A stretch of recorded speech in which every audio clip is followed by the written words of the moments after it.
Flashy Flash is the S-Class Rank 10 professional hero of the Hero Association. He is a former member of the Ninja Village's 44th graduation class, nicknamed The End. Versus Yellow Flash. His teleportation jutsu, the Flying Thunder God technique, using special kunai as markers, allowed instant travel, making him a legendary, almost unbeatable ninja during the Third Great Ninja War. And he's also famous as Naruto Uzumaki's father. I'm the Shenin, and I'm here to analyze their battle IQ, their speed, and their sheer versatility to uncover who would win in a one-on-one fight.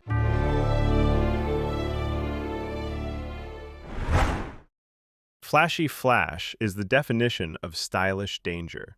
Lean build, sharp blue eyes, long, ice-blonde hair that stays flawless even mid-battle.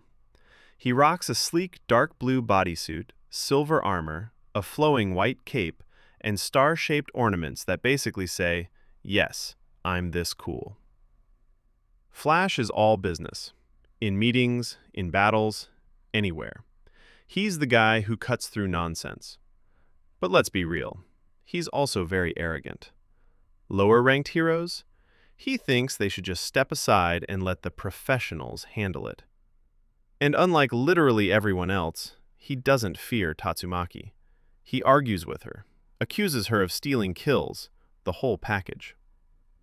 Flashy Flash believes pure strength comes from pure grind. He told Gale Wind and Hellfire Flame that the only difference between them and himself was training.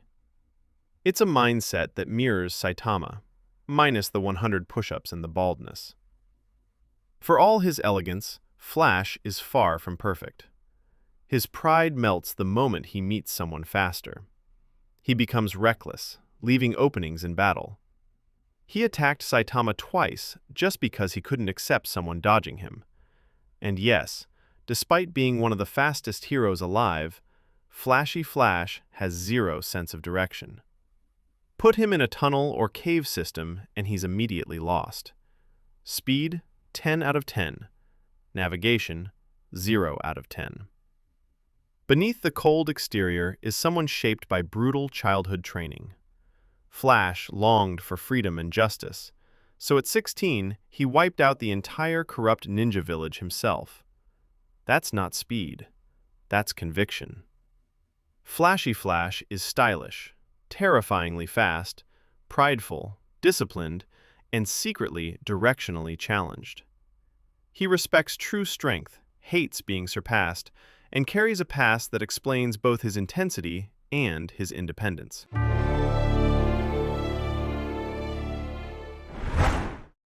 Flashy Flash is the kind of fast where explosions look like they're lagging behind him, fast enough that even other top-tier ninjas can't see what happened until their head is already sliding off their shoulders. Flashy Flash's entire power set revolves around absurd speed and reflexes. His speed gets ridiculous the moment you start scaling it. He outruns explosions so effortlessly that they look frozen in midair. Since real explosions expand at 3 to 8 kilometers per second, making them look slow means he's moving hundreds of times faster, landing him in the 300 to 8,000 kilometers per second range instantly. Then you add the chaos of his fight with Platinum Sperm and Garu. Their clashes created light-like trails across the sky, something you only get from characters moving at a fraction of light speed. Even conservative estimates put Flashy Flash around 10% to 30% of light speed, or roughly 30,000 to 90,000 kilometers per second. Putting everything together, freezing explosions, blitzing dragon-level threats, and moving so fast he draws shapes in the air, you get a clear picture. Flashy Flash's realistic speed range: approximately 10,000 to 100,000 kilometers per second, 3% to 30% of light speed.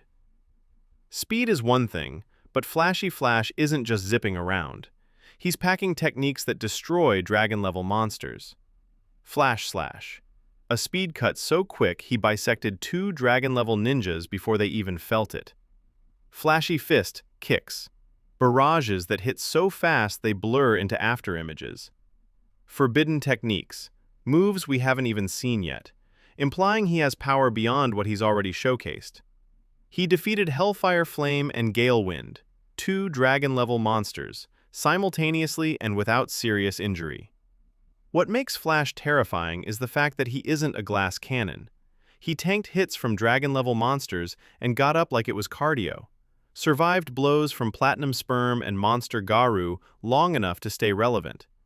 In a future timeline, he was one of the last heroes still standing under Garu's radiation, outlasting most S-class heroes.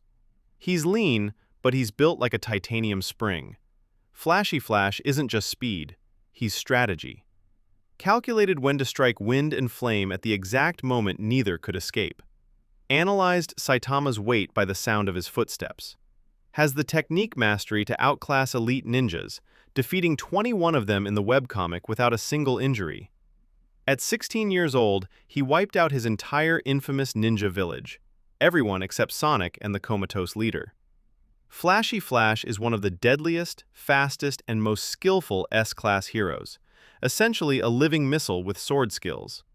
If Saitama didn't exist, he'd be considered a near-untouchable apex hero. If you're enjoying the content, don't forget to hit that like button, subscribe, and turn on notifications. It really helps out the channel. Thanks for your support.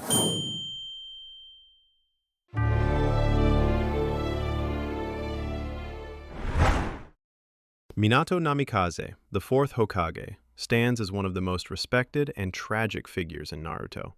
Known as the Yellow Flash of Konoha, he was a once-in-a-generation prodigy whose speed, intelligence, and character placed him among the greatest shinobi of all time. While many admired his looks, it was his mind that truly set him apart. Unlike Naruto's loud and impulsive nature, Minato was calm, humble, and deeply analytical. Every movement was calculated, every decision deliberate. Even those who feared him noted his politeness. He treated allies and enemies alike with respect, never letting power define who he was. That fear, however, was well earned. Minato's mastery of the Flying Thunder God technique made him a living legend. He could appear anywhere instantly, strike before an opponent could react, and vanish just as quickly. Enemy forces were ordered to flee on sight if they encountered him alone. Minato didn't just win battles, he ended them before they began. His brilliance extended beyond speed. Minato was an innovator, creating the Rasengan, a powerful, sealless technique that reflected both his genius and quiet sense of humor. That balance of intellect and lightheartedness would later live on through Naruto. Despite his power, Minato carried deep emotional weight. He blamed himself for Obito's fall, worried for Kakashi, and feared the loneliness his own death would bring upon his son. Above all, he worried about Naruto growing up burdened by hatred he didn't deserve. On the night Naruto was born, disaster struck. A masked man attacked, unleashed the Nine Tails, and threw Konoha into chaos. In a single night, Minato saved his family, countered catastrophic attacks, defeated the enemy in a decisive clash, and reclaimed control of the Nine Tails. With the village still in danger, Minato made the hardest choice of his life. Trusting the future, he sealed half of the Nine Tails within himself and the other half into Naruto, sacrificing his life alongside Kushina to protect their son. Minato's final wish wasn't about legacy or power. It was that Naruto be seen as a hero, not a monster. In the end, Minato Namikaze is remembered not just for his speed, but for his kindness, his faith in the future, and his belief that his son would one day surpass him. That belief was his greatest strength.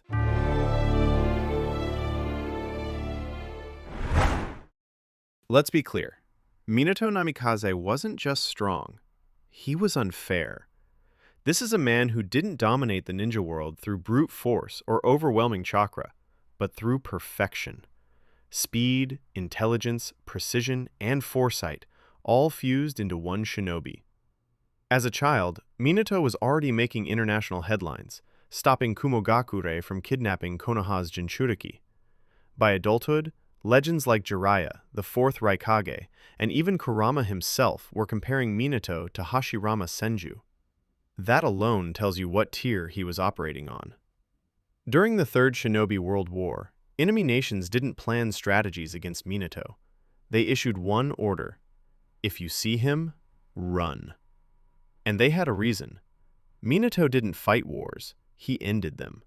Entire battalions vanished before they could react. One encounter with Iwagakure was so devastating that it forced Onoki into a peace treaty. No speeches, no negotiations, just results.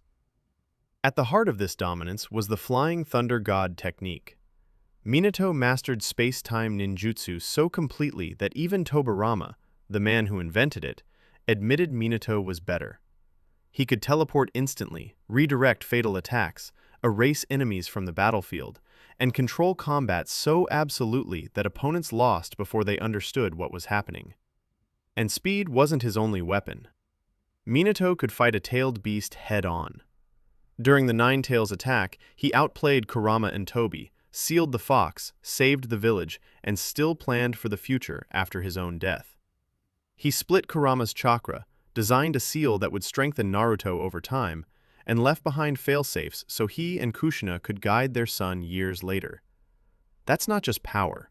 That's next-level foresight. Then there's the Rasengan, a technique so advanced it represents the peak of shape transformation. Minato created it by studying the tailed beast ball, forming it instantly, without hand seals, and intending to evolve it even further before his life was cut short.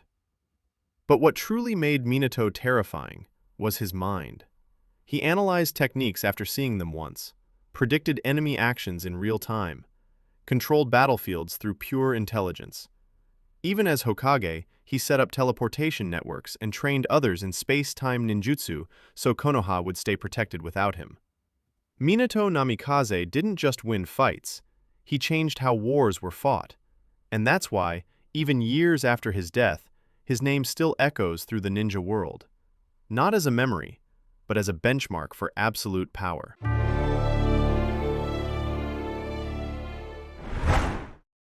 All right, let's dive into this. Flashy Flash versus Yellow Flash. They're both iconic, superpowered characters from different universes, and each brings something unique to the fight. This fight takes place under completely random conditions. No prep time, no prior knowledge, and neither fighter knows anything about the other. Now, I'll analyze their battle IQ, their speed, and their sheer versatility to uncover who would win in a one-on-one fight. 1. Battle IQ. Flashy Flash thinks fast and strikes faster. His intelligence is instant and surgical, reading movement, sound, and intent to end fights in microseconds. As an assassin, he thrives in the moment, reacting perfectly and killing before enemies even realize they've lost. Yellow Flash, however, operates on another level. He analyzes techniques instantly, predicts enemy actions before they happen, and controls the entire battlefield, not just the opponent. His battles are often decided before the first move is made. Edge? Yellow Flash. Flashy Flash is surgical. Minato is god-tier strategic. He doesn't react to the fight, he writes it in advance. 2. Speed. Flashy Flash is raw velocity incarnate. Moving at 10,000 to 100,000 kilometers per second, about 3% to 30% the speed of light, he blitzes dragon-level enemies, leaves light-like trails, and reacts faster than most characters can think. If speed alone decided fights, Flashy Flash would dominate.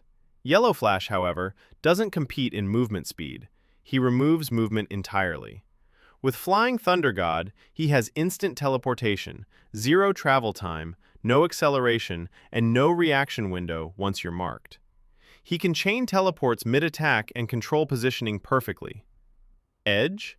Yellow Flash. Raw speed? Flashy Flash. Combat speed and positioning? Minato. Teleportation beats velocity. Lastly, versatility. Flashy Flash's entire combat style is built around speed and precision.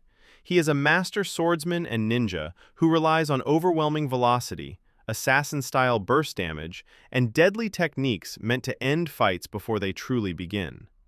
While he possesses forbidden techniques that haven't been fully revealed, everything he does points to one goal: kill the target instantly through sheer speed and skill.